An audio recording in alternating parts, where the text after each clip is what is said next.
Secularism की definition Bharat में या वर्ल्ड के कंटेक्स्ट में कब पैदा हुई? अब वो धर्मशास्त्र कौन सा था? क्या वो तुर्कों का धर्मशास्त्र था, अरबियों का धर्मशास्त्र था, मुसलमानों का धर्मशास्त्र था, या हिंदुओं का धर्मशास्त्र था? हमारा सपना हिंदवी स्वराज का। स्वराज यानी क्या? स्वराज यानी स्वयं का राज्य। शिवाजी महाराज चाहते तो अपने राज्य का नाम वो शिवाजी राज्य रख सकते थे, भोसले राज्य रख सकते थे, जिजाऊ राज्य रख सकते थे, शाहजी राज्य रख सकते थे। उन्होंने स्वराज्य क्यों रखा?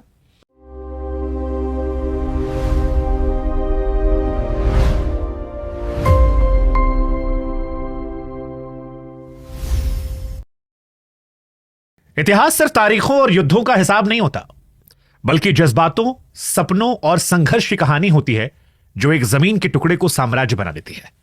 और आज एक ऐसी साम्राज्य की कहानी हम बताने वाले हैं, समझने वाले हैं। मराठा साम्राज्य, वो साम्राज्य जिसकी शुरुआत शाहजी राजे भोसले से होती है, छत्रपति शिवाजी महाराज से आगे बढ़ती है। उसके बाद एक गौरवशाली गाथा है। इस साम्राज्य ने एक संदेश दिया था एकजुट भारत का। वो कौन कौन सी चीजें हैं जो इस साम्राज्य से आज भी हम सीख सकते हैं, समझ सकते हैं, ले सकते हैं? और फिर सवाल कि जब सब कुछ सही था तो क्या गलत हुआ कि वो साम्राज्य देखते देखते आंखों के सामने खत्म हो गया? इस कहानी को आवाज देने के लिए हमारे साथ है आशीष भारतवंशी जी। आशीष जी, आपका स्वागत है। बहुत बहुत और धन्यवाद। शुरुआत एक बड़े कठिन सवाल से हम करने वाले हैं। मराठा साम्राज्य, मराठा अपने आप में एक गौरवशाली इतिहास रखता है। भगवा नजर आता है, जय भवानी की ललकार नजर आती है, हाँ जी, हिंदुत्व का परचम जो है वो सुनाई पड़ता है, हाँ जी, पताका जो है वो लहरता हुआ नजर आता हाँ है। जी। लेकिन एक चर्चा और आती है कि ये नए दौर के लोगों ने प्रोजेक्ट कर दिया है। एक सेकुलर साम्राज्य था छत्रपति शिवाजी महाराज का। हाँ जी। एक सेकुलर व्यक्ति थे जो हिंदू मुसलमान दोनों को लेकर चलते थे, जिनकी फौज में 40% मुसलमान हुआ करते थे। हाँ जी। फिर नई पीढ़ी में इसे लोग हिंदुत्व या मराठा या जय भवानी या एक धर्म से जोड़कर क्यों देखते हैं? हिंदू तो वर्ड तो मैं यूज नहीं करूंगा, वो बहुत लेटर में आया हुआ वर्ड है, क्योंकि अभी जिस हिसाब से मैं आपको डेफिनेशन देने वाला हूं, मेरा सिर्फ आपसे एक सवाल है कि सेक्युलर वर्ड या सेक्युलरिज्म की डेफिनेशन भारत में या वर्ल्ड के कंटेक्स्ट में कब पैदा हुई? हमारे यहाँ पे सेक्युलरिज्म हमने सीखा कि जिस समय पे हमें ये पता चला कि यार मुगल तो अब नहीं गए हैं। 1857 की जंग में हमने वहां पे बहादुर शाह जफर को अपना राजा घोषित कर दिया। घोषित करने के बाद उसके परचम के नीचे पूरे भारत को यूनिफाई करके हमें लड़ना पड़ा। 1857 से लेकर 1947 तक हम लड़े। हमारा कॉमन एनिमी अंग्रेज था उस समय पे। मेरा सवाल आपसे यह है, शिवाजी महाराज के समय पे जब संविधान नहीं था तो राष्ट्र किस शास्त्र से चलता था? वो तो धर्मशास्त्र ही था ना। अब वो धर्मशास्त्र कौन सा था? क्या वो तुर्कों का धर्मशास्त्र था, अरबियों का धर्मशास्त्र था, मुसलमानों का धर्मशास्त्र था, या हिंदुओं का धर्मशास्त्र था? यदि वो धर्मशास्त्र सर्व धर्म समभाव वाला होता, जो कि है, हिंदू धर्मशास्त्र हमें यही सिखाता है कि हम सभी के साथ एकत्रित रह करें, वसुधैव कुटुंबकम हमें समझाता है। लेकिन इसका मतलब ये नहीं है कि आपके ऊपर जब मुगल आक्रमण कर रहे हैं, आदिल शाह आक्रमण कर रहे हैं, तो शिवाजी महाराज उन्हें अपना इस राष्ट्र का समझ के उनके साथ में काम करेंगे, उनको अपनी सेना में लेंगे। शिवाजी महाराज के मल्टीपल लेटर्स मिलते हैं, जिसमें से एक लेटर वो अपने भाई व्यंको जी को लिखते हैं। व्यंको जी के साथ कुछ बहस के बीच में उनकी लड़ाई हुई, तो व्यंको जी वहां पे डिफीट हुए। शिवाजी महाराज का पत्र आता है कि तुम्हारी सेना में इतने बड़े पैमाने पे तुमने तुर्क रख रखे हैं। उस समय पे इन लोगों के लिए मुसलमान शब्द भी डायरेक्ट यूज नहीं होता था, तुर्क होता था। क्यों होता था? बिकॉज ये सब बाहर से आए थे, इनको सब टर्की से ही समझा जाता था कि इतने बड़े पैमाने पर अगर आपने अपने सेना में तुर्क रख रखे तो आप जीतेंगे कैसे? मैं अपने सेना में तुर्क नहीं रखता। शिवाजी महाराज को कई सारे अंग्रेजों ने किंग ऑफ हिंदू फोर्सेस कहा है, not a unified forces of all कहा है। हमारे देश के एक बहुत बड़े नेता हैं, उन्होंने स्पष्ट तौर पर कहा कि शिवाजी महाराज सेकुलर आदमी थे। मैं कह रहा हूं कि इस राष्ट्र के किसी भी नेता ने यह कह देना चाहिए, नेता ये हिस्टोरियन नहीं होता है, वो एकेडमिशियन नहीं होता है, वो नेता है। बट शिवाजी महाराज की फोर्स में तो मुसलमानों के शामिल होने का 12 से ज्यादा आप मुझे दिखा दो, मैं अभी माइक छोड़ के निकल जाऊंगा, मैं अपना YouTube चैनल बंद कर दूंगा। मैंने अपने YouTube के चैनल पे ये दावा किया था कि 12 नाम से ऊपर आप मुझे नाम दिखा दो, 10 लाख रुपए मैं आपको देता हूं। 12 के ऊपर नाम नहीं है। नियम क्या था? जिस समय पे शाहजी राजे आदिल शाह के लिए काम कर रहे थे, शिवाजी महाराज के साथ में कुछ लोगों को उन्हें भेजना पड़ा। अब जब भेजा, एक नया साम्राज्य, नई चीजें, 1947 में हमें आजादी मिली, लेकिन हमने भी तो उन लोगों को रखा था ना, अंग्रेजों को, क्योंकि हमें शासन सीखना था। सिमिलर वे में शिवाजी महाराज को एस्टैब्लिशमेंट करने के लिए कुछ लोगों को, ऐसे लोगों को रखना पड़ा कि जो पहले से काम कर रहे थे। लेकिन 1659 के बाद, 1660 के बाद शिवाजी महाराज ने सबको निकाल दिया है। नाम किसी का नहीं आता है, बहुत गिने चुने लोग हैं। उन गिने चुने लोगों को भी शिवाजी महाराज ने लॉन्ग टर्म तक कंटिन्यू नहीं किया है। आज महाराष्ट्र में यह बात इस्टेब्लिश 1000 बार हो चुकी है कि बड़े बड़े एकेडमिक्स के लोगों ने कहा है, जैसे हमारे यहाँ पे आज तक के सबसे बड़े हिस्टोरियन 3 जो नाम होते हैं, बाबा साहेब पुरंदरे, गजानन भास्कर भेंद्रे, नीनाद बेड़ेकर, ये क्लेम ठोक चुके हैं कि 12 के ऊपर आप मुझे नाम दिखा दो। नहीं मिले, नाम ही नहीं तो मिले। जो दावा आता है कि शिवाजी ये की दावा- फोर्स में 40% मुसलमान थे, ये जो दावा आता है इसके आप कंटेम्प्रेरी प्रूफ दिखाओ ना। अभी महाराष्ट्र में गति क्या चल रही अरे है? बहुत बड़े मुख्यमंत्री जिन्होंने दावा ठोका है। ठोकने दो ना सर, मैं क्या कह रहा हूँ, मुख्यमंत्री और वैसे भी हमारे देश के नेता पढ़े लिखे कहाँ होते हैं? आधे से ज्यादा नेता पढ़े लिखे है नहीं। आप, मैं कह रहा हूँ सपोज ये नेता ठोक रहा है, अभी सपोज करो कि मैं अगर आपको हेल्थ के ऊपर कोई चीज बता दूं, आप मुझे ज्यादा प्रेफरेंस दोगे या डॉक्टर को ज्यादा प्रेफरेंस दोगे? डॉक्टर। बट ऑब्वियसली डॉक्टर को दोगे ना। नेता अपना काम करे, हिस्टोरियन अपना काम करता है, अकेडमिशियन अपना काम करे। गली में क्रिकेट खेलने वाला सचिन तेंदुलकर बताने में फर्क पड़ता है। मैं ये नहीं कह रहा कि सीएम बड़ा नहीं है, वो अपने एरिया में, मैं अपने एरिया में, लोग अपने एरिया में। आप जब तक नहीं पढ़े हो अब मत बात करो, ये नेताओं को मेरा डायरेक्ट कहना है। दूसरी चीज, शिवाजी महाराज के कुछ ऐसे एग्जांपल्स हैं, नहीं इसके भी ऊपर कई सारे एग्जांपल शिवाजी महाराज के दिखते हैं। जैसे कि शिवाजी महाराज अगर सेक्युलर थे तो शिवाजी महाराज जिस समय पे गोवा गए थे तो गोवा का वाइसरॉय था, गोवा के वाइसरॉय ने ये नियम निकाला था, जब गोवा इन्क्विजिशन जब होता था तो वहां पे हिंदुओं को अपना धर्म फॉलो करने का अलाउ नहीं, जैसे आप कलावा नहीं पहन सकते, आप जनेऊ नहीं रख सकते, आप शिखा नहीं रख सकते, आप हिंदू पद्धति से शादी नहीं कर सकते। आपका कन्वर्जन करवाने के लिए आपके पैर की नस इतनी जम के खींची जाती थी कि आपके शरीर तक वो नस निकल आए। आपका कन्वर्जन करवाने के लिए आपके टेस्टिकल, आपके अंडकोश पे कीले ठोके जाते थे, घुमाया जाता था। किसी महिला के स्तन के ऊपर 2 कीले लगा के उसे पूरे बाजार में से घुमाया जाता था, वो कन्वर्ट नहीं होती थी। तो और शिवाजी महाराज ने जिस समय गोवा पे आक्रमण किया, गोवा पे आक्रमण करने के बाद उस वॉइसरॉय और जो फादर्स वहां पे थे, वो फादर्स ने जिन्होंने ये निकाला था, फतवा निकाला था, उनके हिसाब से जो होगा, उन्हें शिवाजी महाराज ने बुलाया, बोले कन्वर्ट हो गए? बोले नहीं। दोनों की मुंडिया काट के वॉइसरॉय को भेजी थी। 2 एग्जांपल। दूसरा देता हूं, अफजल खान के डायरेक्ट लेटर मिलते हैं। कल्याण भिवंडी में जिस समय पे शिवाजी महाराज ने छापा मारा, वहां की मस्जिदों को शिवाजी महाराज ने ग्रैनरी में तब्दील किया है। ऐसा नहीं है कि शिवाजी महाराज उनसे नफरत कर रहे हैं, हमारे में नफरत का कीड़ा नहीं है, लेकिन यदि आप मेरे धर्म को छेड़ोगे तो मैं आपके धर्म को छोड़ूंगा नहीं। तो मतलब आप ये कह रहे हो कि शिवाजी महाराज कट्टर सनातनी हिंदू थे? बिल्कुल थे। कोई कट्टर सनातनी हिंदू, मुझे एक बात बताइए, अब्दुल कलाम की आप रिस्पेक्ट करते हो या नहीं करते हैं। आप इस राष्ट्र में होने वाले जैसे बड़े बड़े जिन लोगों ने अपने, जैसे हमारे जितने कई बड़े बड़े नाम हुए होंगे, आप उनकी रिस्पेक्ट करते हैं नहीं करते? लेकिन इसका मतलब यह है क्या कि आप अजमल कसाब की रिस्पेक्ट करेंगे? नहीं। दोनों में फर्क है ना, दोनों में फर्क है।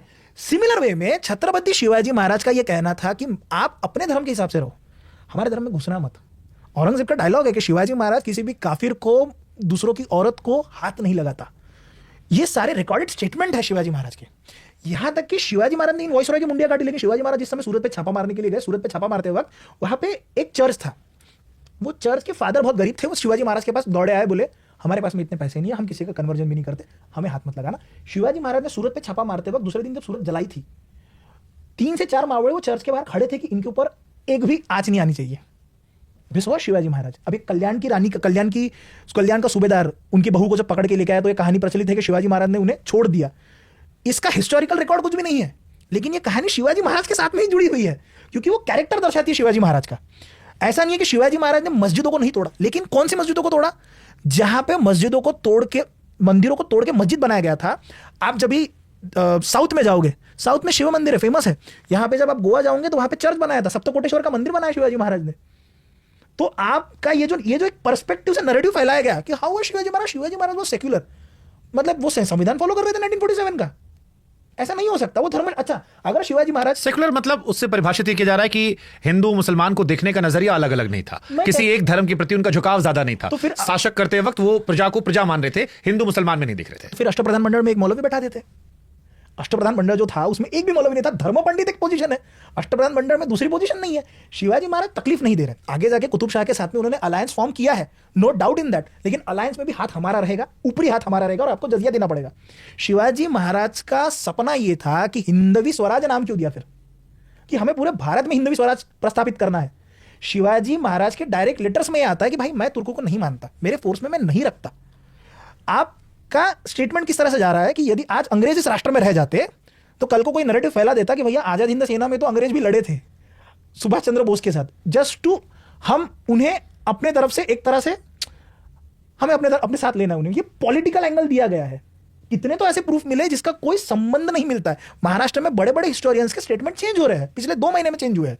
जब इनको कोर्ट में खड़ा करके पूछा गया, जैसे कि तो आप ये कह रहे हैं कि शिवाजी महाराज को जानबूझकर सेकुलर बनाया गया because that was there political need ना। जैसे कि एक अभी स्टेटमेंट आया था, जैसे संभाजी महाराज की जब मृत्यु हुई, जब उनको मारा गया, उनका जब बलिदान हुआ, वो गुड़ी पड़वा के एक दिन के पहले का दिन है। औरंगजेब ने जस्ट एक दिन पहले उन्हें मारा। महाराष्ट्र में क्या बात फैलाई गई कि संभाजी महाराज को मारने वाले सारे ब्राह्मण थे और गुड़ी पड़वा ऐसा कोई फेस्टिवल ही हमारे महाराष्ट्र में होता नहीं था। संभाजी महाराज को मार के उनका मस्तक भाले पे लगा के दूसरे दिन जब घुमाया गया तो आज पूरा महाराष्ट्र उसे गुड़ी पड़वा की तरह सेलिब्रेट करता है, क्योंकि हम उल्टा कलश रखते हैं एक। फिर जिस राइटर ने ये लिखा उस राइटर को कोर्ट में पूछा गया, न्यूज चैनल पे पूछा गया, उस राइटर ने कहा कि भाई मैंने उस समय पे कुछ भी लिख दिया था, अब तो उसको कोई प्रूफ भी नहीं है। इनको बुलाओ ना, आप कभी बुलाओ, इनकी समीक्षा करवाओ, इन्हें बैठाओ, अकेडमी के सामने इनको लेके जाओ, ये बात नहीं कर पाएंगे सारे के सारे। एक और थ्योरी आती है, उसके बाद मैं मराठा साम्राज्य की शुरुआत से बिल्कुल, करूंगा, क्योंकि पहले अफवाहों पर बात कर लेते हैं, उसके बाद फिर हम बिल्कुल। तर्कों पर आएंगे। शिवाजी महाराज दलित थे? नहीं। पिछड़ी जात से थे? नहीं। क्योंकि एक थ्योरी दी गई कि जब उनका तिलक हुआ था तो वो अंगूठे से किया गया था। अच्छा, और एक आगे की थ्योरी, ये भी वही नेता ने कहा था ना, वही बड़े नेता, तो बड़े बड़े नेता जो साहब थे, उन्होंने ये कहा था कि शिवाजी महाराज सेक्युलर थे, मुसलमान भी थे, और किसी जगह पे कहा था कि उनका जो तिलक था वो अंगूठे से किया गया था। और महाराष्ट्र के ब्राह्मण शिवाजी महाराज का राज्याभिषेक नहीं करवा रहे थे, इसीलिए काशी से गागा भट्ट को बुलाना पड़ा। अगर मेरा जन्म महाराष्ट्र में होता है, आपका जन्म कहाँ का है सर? अयोध्या। अयोध्या का जन्म है, आप दिल्ली में क्या कर रहे हैं सर? पढ़ाई लिखाई, नौकरी चाकरी। और उसके बाद में सबसे बड़ा मीडिया हाउस आज दिल्ली में बैठा हुआ है, दिल्ली और मुंबई में बैठा हुआ है, इसीलिए आप दिल्ली में हैं आज। मतलब आज अगर किसी को सुप्रीम कोर्ट में प्रैक्टिस करनी हुई तो कहा जाएगा, बड़ा ऑब्वियसली दिल्ली में आएगा। उस समय पे सबसे बड़ी पंडित की जो सिस्टम होती थी, अगर किसी को सबसे बेहतरीन प्रैक्टिस करनी है काशी। वो काशी ही जाएगा। गागा भट्ट वॉज फ्रॉम पैठन, महाराष्ट्र। ये तक इन मूर्खों को नहीं पता है। गागा भट्ट अपने राज्याभिषेक प्रयोग किताब में क्या लिख रहे हैं वो इनसे पूछ लो ना। वो कहते हैं कि जब मैं महाराष्ट्र आया, महाराष्ट्र के कुछ स्पेसिफिक संतों ने मुझे कहा कि इसका राज्याभिषेक करवा दे। शिवाजी महाराज को राज्याभिषेक का विरोध हुआ? हाँ हुआ। किसने किया? हमारे लोगों ने ही किया। उसमें सिर्फ एक कास्ट का सम्मेलन नहीं है, सारे कास्ट थे। शिवाजी महाराज को जब राजा घोषित करना था, उन्हें सबसे पहले मोरे को ठोकना पड़ा, जवड़ी के मोरे। शिवाजी महाराज जब पुणे के परगना में आए तो जगदेव मुरार करके एक ब्राह्मण व्यक्ति था जिसने पूरे पुणे में गधे का जो ये होता है ना, हल चलवा के उसको शापित है ऐसा घोषित कर दिया था। शिवाजी महाराज को अपने लोगों से लड़ना पड़ा, जो लोग गुलामी एक्सेप्ट कर चुके थे, आदिल शाही की, निजाम शाही की। और जब यह बात फैलाई जा रही है कि शिवाजी महाराज का राज तिलक अंगूठे से हुआ, मैं पूछ रहा हूं बाकी के जितने मराठा सरदार खड़े थे वो सिर्फ देख रहे थे। अब छत्रपति शिवाजी महाराज की बात कर रहे हैं। गागा भट्ट को स्पेशली बुलाया गया। 6 महीने तक गागा भट्ट उस आदमी ने वहां पे तर्क दिया है। किस बात का तर्क दिया है? कि शिवाजी महाराज को, एक तो शिवाजी महाराज ने अपना कुल सिसोदिया कुल बताया है, उसको वो है नहीं है वो बात की बात है, वो उनकी पॉलिटिकल स्ट्रेटेजी थी या नहीं थी वो बात की बात है। लेकिन छत्रपति शिवाजी महाराज का राज्याभिषेक क्यों होना चाहिए, उनका जनेऊ संस्कार क्यों होना चाहिए, इस बात पे तकरीबन 7 दिनों तक उस गागा भट्ट ने वहां पे डिबेट करी है लोगों के साथ में। एक तो शिवाजी महाराज की शादी हो चुकी थी, शादी के बाद में आप जनेऊ नहीं कर सकते, तो शिवाजी महाराज का वैदिक पद्धति से जनेऊ हुआ। जनेऊ के बाद में शिवाजी महाराज की वैदिक पद्धति से उनकी शादियां फिर से करवाई गई। उसके बाद में वो राज तिलक हुआ है। और लोग कह रहे हैं कि राज तिलक इस तरह से हुआ कि पैरों के अंगूठे से वो राज तिलक करवाया गया। कैसे पॉसिबल है भाई? और क्या बात कर रहे हो आप? अगर वो बंदा खुद महाराष्ट्र का था, वहां प्रैक्टिस कर रहा था, बेस्ट परफॉर्मर को बुलाया गया, बेस्ट परफॉर्मेंस दिया गया, उन्होंने अपने किताब में सारी चीजें लिखी कि मैं शिवाजी महाराज के पास में क्यों आया, शिवाजी महाराज से मेरा क्या संबंध है, मुझे किसने बुलाया, कहां से बुलाया, सब चीजें लिखी हुई है। आपको ये कंटेम्प्रेरी सोर्स उठा के हमें ये दिखा दो कि पैरों के अंगूठे से हुआ है तो हम एक्सेप्ट करेंगे, अगर हुआ ही नहीं है कैसे एक्सेप्ट करेंगे? ठीक है, अब छत्रपति शिवाजी महाराज पर हम जाएं उससे पहले मुझे लगता है थोड़ा और पीछे जाना चाहिए। बिल्कुल। क्योंकि 17वीं शताब्दी की शुरुआत में दक्षिण भारत का इलाका जो 3 हिस्सों में था, सुल्तान, आदिल शाह और निजाम शाह। बिल्कुल। इन तीनों में ये बटे हुए थे। और फिर एक किरदार आता है शाहजी राजे भोसले। छत्रपति शिवाजी महाराज को सभी महाराष्ट्रियन नमन करते हैं, पूरा महाराष्ट्र उनके नाम से रमा पड़ा है। लेकिन जब मैं कहानी पढ़ रहा था तो मुझे लगा कि शाहजी राजे भोसले के बारे में उतनी चर्चा क्यों नहीं होती? देखो, जैसे कि अभी ये जो एक पॉलिटिकल एंगल आप जैसे कहते हो ना, जिसे मैं कहता हूं मनोहर कहानियां जो मैं कहता हूं, लेफ्ट ने कुछ मनोहर कहानियां रची, राइट ने भी कुछ मनोहर कहानियां रची। उसका रीजन मैं बताता हूं। आपको डीप जाके इतिहास में पढ़ाई करनी है नहीं, पहली बात तो। जो पढ़ रहा है आपके सामने तथ्य रख रहा है कंटेम्प्रेरी सोर्सेस पे, आपको उसको मानना नहीं है। जो घटनाएं आपको दिख रही है उसके हिसाब से डायलॉग डिलीवरी भी आप खुद करें, जैसे मूवीज में होता है, सब अपने हिसाब से डायलॉग लिखे होते हैं। हम जब व्याख्यान देते हैं, हम या फिर हम जब स्टोरी टेलिंग करते हैं, हम बताते हैं कि ये डायलॉग हम जो लिख रहे हैं ये जरूरी नहीं है कि डायलॉग सच होगा, लेकिन ये तथ्यों के आजू बाजू में घूम रहा डायलॉग है, हमें ऐसा लगता है कि ये डायलॉग ऐसा रहा होगा। एक बात। दूसरी, शाहजी राजे काम कर रहे थे आदिल शाह के लिए, तो कहानी इस तरह से फैलाई गई कि इट वाज नॉट, उससे पहले निजाम शाह के लिए भी काम कर रहे थे, है ना। तो कहानी इस तरह से फैलाई गई कि see his father was working for under the Turkey and all other people, जैसे कि निजाम शाह के लिए काम कर रहा है, आदिल शाह के लिए काम कर रहा है, इट वाज शिवाजी महाराज। तो हमने उनका संज्ञान ही नहीं लिया। लेकिन जब अब इतिहास को पूरा खंगाल के देखते हैं, स्वराज्य की स्थापना होनी चाहिए, ये इच्छा शिवाजी महाराज, शाहजी राजे भोसले की थी और उनके बड़े बंधु संभाजी महाराज की थी। शिवाजी महाराज के बड़े बंधु का नाम संभाजी राजे था, जिनके ऊपर से उनके बेटे का नाम भी रखा गया। शाहजी राजे उस समय पे काम कर रहे थे निजाम शाही के लिए। समय है तकरीबन 1625 का। मलिक अंबर करके निजाम शाही का सबसे बड़ा उस समय का सेनापति था, 70 साल की उम्र थी, लेकिन इतनी उसमें जान नहीं बची थी। Now the most youngest one and the most daredevil one present over there was none other than Shahaji Maharaj. हुआ ऐसा कि जब निजाम शाही पे आक्रमण हुआ, मुगलों ने आदिल शाह ने जब आक्रमण मारा, तो वहां पे एक भातेवाड़ी करके एक जगह आती है, भातेवाड़ी की जगह आती है कर्नाटका से थोड़ी ऊपर। उस भातेवाड़ी के जंग में एक नदी थी। अब आपको पता है कि यहां से 2 किलोमीटर की दूरी पे सारी की सारी सेना खड़ी है, तो नदी बह रही है। नदी बह रही है मतलब बहुत कम रेंज में बह रही है। अगर इन्होंने नदी कल सुबह क्रॉस कर ली तो हमारी जंग होंगी, हम हार जाएंगे। शहाजी राजे ने जाके वहां पे रात में डैम ही फोड़ डाला, वो सारी सेना बह गई। ये सेम सीन बाहुबली में कॉपी हुआ है। सेम सीन बाहुबली में कॉपी हुआ है। उसके आगे जो बैलो वाला सीन है वो भी कहां से कॉपी हुआ वो भी बताऊंगा मैं आपको, ठीक है। उन्होंने नदी का डैम फोड़ डाला। जब वो डैम फूटा, निजाम शाही जैसा छोटा सा साम्राज्य जो पूर्ण खात्मे पे आ चुका है, 1625 इज वेरी एंडिंग ऑफ निजाम शाही, 1632 तक पूरा खत्म हो चुका है। निजाम को मार दिया, बेटे को मार दिया, एक नए बच्चे को उन्होंने बिल्कुल मरने के निजाम बना के 3 साल तक युद्ध लड़ा था। वो बिल्कुल खत्म होने की इसमें था। ऐसे समय पे एक बंदा खड़ा हुआ कि ये बंदा है कौन। पूरे सबकी नजरें उस व्यक्ति पे जा रुकी थी। अब जब निजाम की डेथ होती है तो निजाम के डेथ के बाद शाहजी राजे की इच्छा थी कि नहीं यार, निजाम के बेटे को गद्दी पे बैठा के, बिकॉज सी हमारी गलती क्या है, हमारी दिक्कत क्या थी, हमने गुलामी को स्वीकार कर लिया था। हाँ, सभी लोगों ने, मराठा आपस में लड़ रहे थे, पूरे भारत में ये इशू था। Even this happened during the Maharana Pratap time as well. Maharana Pratap खड़े हैं, महाराणा प्रताप के साथ में खड़े, लेकिन उनके खिलाफ भी खड़े रहने वाले राजस्थान के ही लोग हैं। अब हमने ये एक्सेप्ट कर लिया कि भाई हम लोग तो गुलाम है। अब जब हमने गुलाम एक्सेप्ट कर लिया, शिवाजी महाराज के ऊपर लेटर्स आते हैं। ये बहुत थोड़ा कंट्रोवर्शियल, लोगों को ये पता नहीं है। शिवाजी महाराज के लेटर्स में कई सालों तक शिवाजी महाराज को साहेब करके डिनोट किया गया, राजे करके डिनोट नहीं किया गया है। शिवाजी महाराज जिस समय लोगों को लेटर लिखते थे कि प्लीज आप आओ, हम अपना हिंदवी स्वराज्य बनाएंगे, तो लोग कहते तुम कहाँ के राजा हो भाई, राजा तो आदिल शाह है, राजा तो निजाम शाह है, राजा तो मुगल है, तुम कहाँ के हो। कंडीशन इतनी वर्सन थी सर, मुगल दरबार में जो खिड़की होती थी, उस खिड़की में जाके सारे मुगल आपको दर्शन दिया, झरोका दर्शन कहते थे उसे, झरोके में से दर्शन देंगे। और हमारे यहाँ के पंडितों ने घोषणा दे दी थी, सभी लोगों ने, दिल्लीश्वर हुआ जगदीश्वर हुआ ऐसा कहते थे। जगदीश्वर यानी कौन, जो जगत का ईश्वर है, जो जगन्नाथ है। और दिल्लीश्वर कौन है, वही जगदीश्वर है। 10वां अवतार कौन है, ये मुगल है, 10वां अवतार ये बैठे हुए हैं। इतनी आपकी मेंटालिटी आपके घुटने में घुस चुकी है। आदिल शाह को घोषित कर दिया था कि ये अवतार है करके। इतनी बातें उस समय पे चल रही थी, तो शाहजी राजे के लिए जरूरी था कि जब तक मैं सबको यूनाइट ना कर पाऊं तब तक तो मुझे किसी एक दूसरे को इंस्ट्रूमेंट बनाना पड़ेगा। मैं जब पूरी महाराष्ट्र की कहानी पढ़ा था, मराठा एम्पायर की, तो मुझे कहीं पर यह एहसास हुआ कि पहले छत्रपति शाहजी भोसले भी हो सकते थे। हाँ, क्योंकि सारी कोशिश उन्होंने की, लड़ाई उन्होंने की। छत्रपति शिवाजी महाराज को उन्होंने जानबूझ के पुणे में रखा जब उन्हें ट्रांसफर कर दिया गया, और आदिल शाह भी उनसे डरा था, इसीलिए उसने शायद उन्हें बैंगलोर भेज दिया था। बहुत बहुत बहुत खूबसूरत बात की आपने। पता क्या है, हमारे महाराष्ट्र में इतिहासकारों का यह तर्क है कि यदि शाहजी राजे सक्सेसफुल हो जाते तो महाराष्ट्र को क्या, पूरे स्वराज्य को मिलने वाला पहला छत्रपति है शाहजी राजे भोसले होते। मराठा साम्राज्य की बात क्या है सर, आपको पता है, हमारे यहाँ पे झाड़ किसी और ने लगाया, उसे फल किसी और ने खाए। शिवाजी महाराज जब राजा बनते 1674 में, शिवाजी महाराज को अधिकृत अपने आप को राजा घोषित करना पड़ा, क्योंकि तब तक उन्हें कोई राजा नहीं मान ही नहीं रहा था कोई। 1674 में शिवाजी राजे बने। 6 साल बाद उनका मृत्यु है। संभाजी महाराज आए, पिक पे 24 साल का बच्चा औरंगजेब को ललकार रहा है, 63 ईयर्स ओल्ड, वो अपने पिक पे जा रहे हैं। Sambhaji Maharaj was about to go and purchase Mumbai, कि मुंबई वापस दो हमें, क्योंकि इनका अंग्रेजों के साथ में और पुर्तगालियों के साथ में बहुत मतभेद चल रहा था। पुर्तगालियों ने दहेज में दिया था अंग्रेजों को मुंबई, बट पकड़े गए। बालाजी विश्वनाथ कैरेक्टर आता है, एक राजाराम महाराज का कैरेक्टर है, तारा रानी का कैरेक्टर है, लेकिन फिर सडनली सिविल वॉर छिड़ा दोनों में। अब बालाजी विश्वनाथ का कैरेक्टर आता है। बालाजी विश्वनाथ ने जो सिस्टम एस्टैब्लिश करी, जैसे आज पूरे भारत में पेशवाई के नाम से जाना जाता है। बालाजी विश्वनाथ वो आदमी है कि जो दिल्ली में जाके सईद ब्रदर्स को भी धमकाने की ताकत रखते थे कि भाई चल दिल्ली चल। संभाजी महाराज की जो वाइफ थी यसुबाई, उनको जब पकड़ा गया वो वापस लेके आए थे उन्हें, तो धमकाने की ताकत रखते थे वो। अंडर अपनी शाहू महाराज, संभाजी महाराज के बेटे शाहू राजे के अंडर में। बट बालाजी विश्वनाथ की डेथ हुई, उसके बाद में बाजीराव पेशवा है। बाजीराव पेशवा 20 साल तक रण मैदान में हुंकार भर रहे, 20 साल बाद डेथ हो गई। उनके फल उनके बेटे ने खाए। उनके बेटे अगले 20 साल तक जीवित है, लेकिन ड्यू टू ट्यूबरकुलोसिस वो कोलैप्स कर गए। आप पिनाकल पे जा रहे हो, पानीपत हुआ, फिर गिरे, फिर उठे, फिर गिरे। 1818 तक मराठा साम्राज्य बस गया।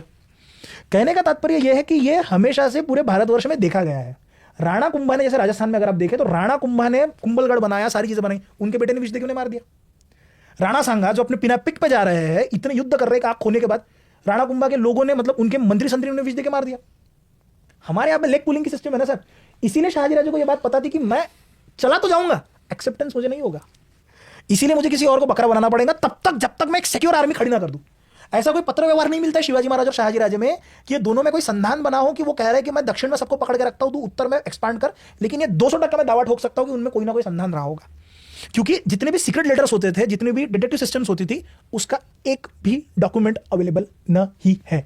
बहिर्जी नाइक का कैरेक्टर ये लोग दिखाते हैं, उनका सिर्फ 2 बार नाम जिक्र आता है, उसके बाद जिक्र ही नहीं आता है। मतलब हम लोगों ने जब ढूंढने की कोशिश की कि शिवाजी महाराज की डिटेक्टिव सिस्टम थी, ये थी, डॉक्यूमेंट ही नहीं है शिवाजी महाराज पे। ये लोग कैरेक्टर पे डेवलप करे जाते हैं। सिमिलर वे में शहाजी राजे का जो कैरेक्टर है, उस कैरेक्टर ने शिवाजी महाराज जिस समय दक्कन में गए, बेंगलोर गए, उन्होंने उनके हाथ में भगवा पताका दिया है, उन्होंने उनके हाथ में वो राज मुद्रा दी है, प्रतिपंच चंद्र लेखे वो वर्धिष्णु विश्ववंदिता सहस्नु शिव जैसा मुद्रा भद्राए राजे थे कि प्रतिपदा का चंद्र जैसे बढ़ते बढ़ते जाता है, वैसे शहाजी का पुत्र तू शिवाजी, तेरा राज्य बढ़ते बढ़ते जाए।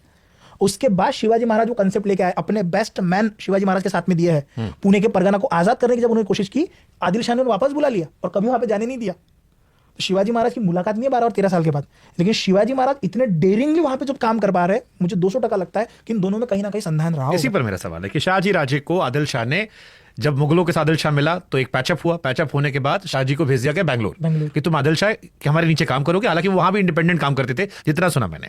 लेकिन माता जीजाबाई को पुणे भेजा गया, कुछ साथियों को भेज दिया गया छत्रपति शिवाजी के साथ। अब क्या शाहजी ने जानबूझकर बालक शिवाजी को बेंगलोर नहीं ले गए? वो बिल्कुल है ना, बिल्कुल सही है। देखो क्या है, क्योंकि अगर वो बेंगलोर ले आते तो बच्चा राजपाट में होता, साथ में होता। एक बात बता रहा हूं मैं आपको, गुलाम दरबारी के बजाय आजाद राजा की सोच, ये क्या शाहजी की थी? जो एक बात समझना, हमारे यहाँ पे माधव विलास चंपू करके किताब है, कंटेम्प्रेरी सोर्स है शहाजी राजे का। शहाजी राजे की खौफ पूरे आदिल शाह में इतनी थी कि शहाजी राजे जब सुबह उठते थे, सोने के पात्र में घी रखा रहता था, उसमें वो अपना चेहरा देखते थे। इंडिपेंडेंट आर्मी वो आदमी खड़ा कर चुका था, वो आदमी चाहता किसी भी दिन आदिल शाह को गिरा देता after the death of Afzal Khan. Afzal Khan was the one जो कम्पीट कर रहा था, बट उस आदमी ने दक्कन में अपनी धौस जमा के रखी, पकड़ के रखा दक्कन को, ये कहते हुए कि तुम आगे एक्सपांड करो। ऐसा मुझे लगता है कोई पत्रों का संधान वहां पे नहीं दिखता है, बिल्कुल नहीं दिखता है। शिवाजी महाराज को जब पुणे में भेजा गया, ताकि आप महाराष्ट्र में जा रहे हो, मावड़ का प्रांत हमारा प्रांत है, मराठाओं का प्रांत है, आपका फेमस होना यहां ज्यादा सक्सेसफुल होंगे आप, या अब्रॉड में जाके वहां पे जाके आप रिपोर्टर बनेंगे तब ज्यादा सक्सेसफुल होंगे, बट ऑब्वियसली यही भी होने वाले हो। तो हमारे लोग हमारे साथ में, हमारी भाषा हमारे साथ में जब खड़े होते हैं, इसीलिए शिवाजी महाराज को वहां भेजा गया। 12 मावड़ के लोगों को एकत्रित करने का काम दिया गया। दादोजी कुंडदेव, बाजी पासलकर, ये सारे बड़े बड़े लोग जिनकी उम्र 55-60 के ऊपर है, ये शिवाजी महाराज के पीछे खड़े हैं। राव साहब जिजाऊ खुद खड़ी है, ये सारे लोग शिवाजी महाराज के पीछे खड़े हैं। शिवाजी महाराज को बता रहे हैं कि आपको ऐसा करना, वैसा करना, ये करना है, वो करना है। 16 साल की उम्र तक सभी लोगों को पत्र लिखा गया है, शामिल हो जा, नहीं खत्म कर दे इसको, नहीं मारो सबको। ये शिवाजी महाराज के समय सिस्टम है। अब क्या करोगे? उनकी गुलामी से अच्छे तो आप हमारे अंडर में काम करो ना। और शिवाजी महाराज ने सबको एकत्रित लिया है, पत्र लिखे कि यार हमारा सपना है हिंदवी स्वराज का। स्वराज यानी क्या? स्वराज यानी स्वयं का राज्य। शिवाजी महाराज चाहते तो अपने राज्य का नाम वो शिवाजी राज्य रख सकते थे, भोसले राज्य रख सकते थे, जिजाऊ राज्य रख सकते थे, शाहजी राज्य रख सकते थे। उन्होंने स्वराज्य क्यों रखा? स्वराज्य, जब कोई व्यक्ति स्वराज्य कहता है उसका मतलब होता है ये स्वयं का राज्य है, मेरा राज्य है। शिवाजी महाराज ने ये कभी नहीं कहा कि यहाँ पे लड़ने वाला कोई भी व्यक्ति जो होगा वो शिवाजी राजा के लिए लड़े। तुम्हें यदि लगता है कि तुम्हारे आंगन की तुलसी सुरक्षित रहे, और तुम्हें यदि लगता है कि तुम्हारे मंदिरों के गोपुर सुरक्षित रहे, और तुम्हें यदि लगता है कि तुम्हारी बेटियां सुरक्षित रहे, तो कोई शिवाजी राजा कह रहा है इसलिए लड़ने के लिए मत आना। तुम्हें यदि लगता है कि राज्य तुम्हारा है और उस राज्य का नाम लेने के बाद तुम्हें लगता है ये तो मेरा स्वयं का राज्य है, तब लड़ने आना। Welcome to the RD Podclips 05. Don't forget to like, comment, and subscribe. See you in the next episode.